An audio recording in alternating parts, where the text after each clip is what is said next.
Like, his question said, are you skeptical about getting married young? Okay. Am I skeptical? Not me, but like the person. Okay, am I skeptical about getting married young? Like, do I feel like I found the person? Do I feel like I have not found the person? Well, I don't feel like I found the person. Well, why? Well, maybe they're not consistent. Well, why are they not consistent? Because their behavior is like this one day, their behavior is like this the other day. Okay, well, can I live with that? I'm not sure. Then those are so many reasons why you should not be with that person. So you live in that question. One question out reveals to you why you shouldn't versus just like, yeah, I'm skeptical. Mm-hmm. But why are you skeptical? Yeah. You know, or why are you confident? Because this person is consistent, they're loving, they're faithful, they are kind to their family. It's just, you can tell the characteristics and qualities in a person, and you can sit with that and know, like, okay, I'm confident about this, you know? That's true. But looking all around, like you said, too, many things can make you skeptical when in terms of, like, peers and, like society, culture. And then culture, like seeing people get divorced on the internet, that could be discouraging. But a lot of people don't get married for the reason that God intended it to be, right? So you also have to keep that in mind. It's not a business. It's not. It can't operate like that to an extent. In regards to like making sure there's order and checking on each other, making sure that everything's having like however many check-ins y'all need to have, like businesses do, to make sure that they're on track. But at the end of the day, it's God's ordination. So if God didn't ordain it, we'll be skeptical. To be honest, like the people that I know that have gone through divorce, they've all said, and Jenny Mai, I think that's her name, the lady that's married to Jeezy, she also said this too on the talk show. She was basically saying that when she walked down that aisle and leading up into the marriage, the commonality was they all knew that there was like a second thought in their mind. So following through with that, no, they're all divorced. So following through with that second thought means that, okay, you're doing this out of... You're living a question. You're doing it just to see. And God's hand is really not on that because God is not the author of confusion. So it all just kind of like goes back to what God says about marriage and how deep your relationship is with God and how spiritually mature you are. Because sometimes people don't reach that spiritual maturity until they're like in their 40s. It's not a bad thing. And it's not a bad thing, but then that's when they get married. And it all boils down to how much are you willing to be developed at this moment in your life by God so he can prepare you for, basically, can he trust you with that significant other? Because you're watching over it, but you're taking care of it like it's a prized possession from God. So you have to be able to steward over it.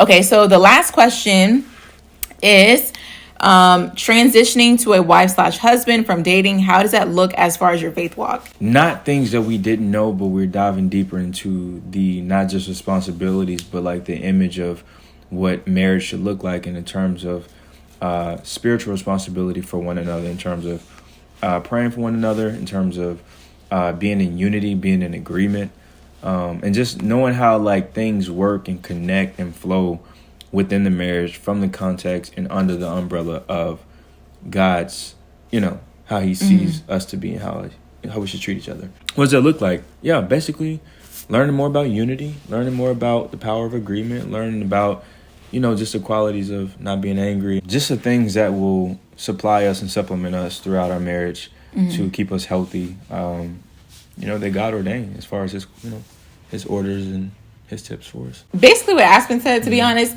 it's just made us want to dive deeper into the word, just get to know God more, spend more time with Jesus, becoming having like a deeper friendship and bond with the Lord, because when that happens, we'll also get closer according to that. And it's happening already. And it's already happening. Even like we talked about this briefly on the last episode, but like the moment that we got engaged, we automatically felt changed, and like stepping towards that night, it was just such a beautiful feeling that you really can't describe, because it's just like, man, like you just feel different. Yeah. If I could describe it felt like a turning of a page, and just like, wow, like you're in that book already, but it's just literally walk into a new chapter. And it felt like that, just like, I'm looking at her. I know her, of course, but it's just like, man, I was just like, man, like I really, man, like this is we're here in a new place, but it's not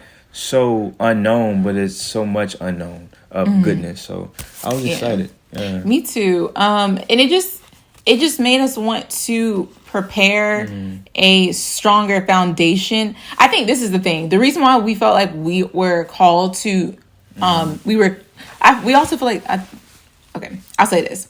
The Lord was calling us deeper. We also were drawn to the Lord at a higher level.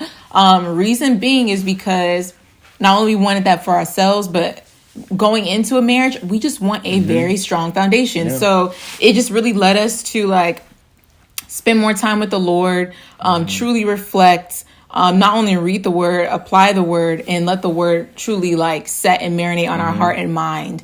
It just essentially amplified, and our prayer life amplified as well, in regards to just, I don't know, just being more specific about what we're praying for each other and also individually. But all in all, it's boiling down to like, we want a very strong foundation, and we know that we cannot do this marriage without the Lord. This is a God ordained, like we're truly meant for each other, but from a godly standpoint. And we also know too that regardless of what's happening around us, we have to follow through, because God gave us that word individually and together.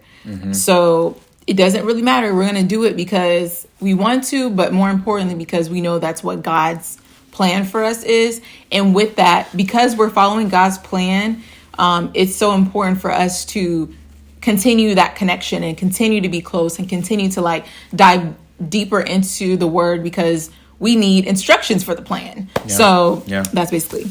And I meant to say this earlier, but like in terms of his question, like, is that something that, you know, you need or each other needed?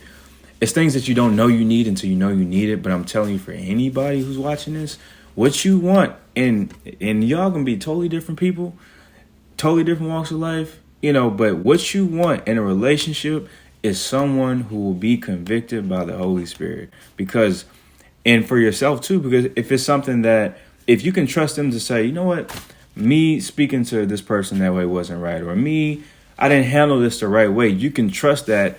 That eliminates so much potential conflict when a person can be corrected by the Lord. Where it's the thing where it's just like, you know what?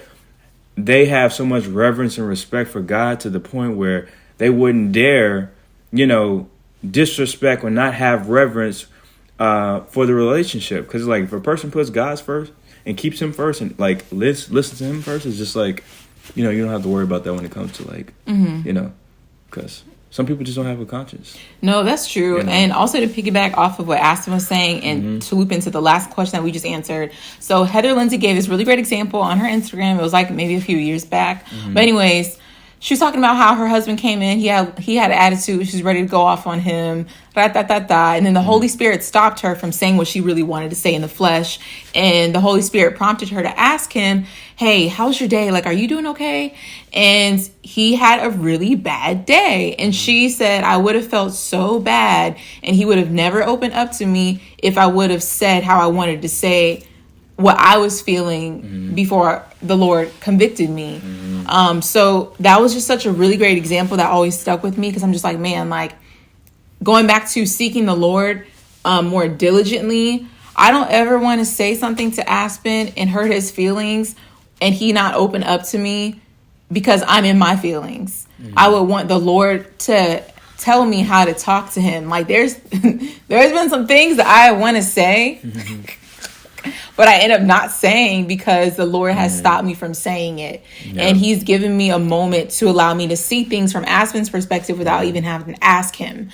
Just basically taking myself out of it and like try to help Aspen where he is. So that's something that's really important too, and why it's important to seek the Lord, because he will basically he'll give you the blueprint of how to handle things when it comes to the person that, you know, that you're meant to be with, and also people that you're not meant to, like, you know, just people in general.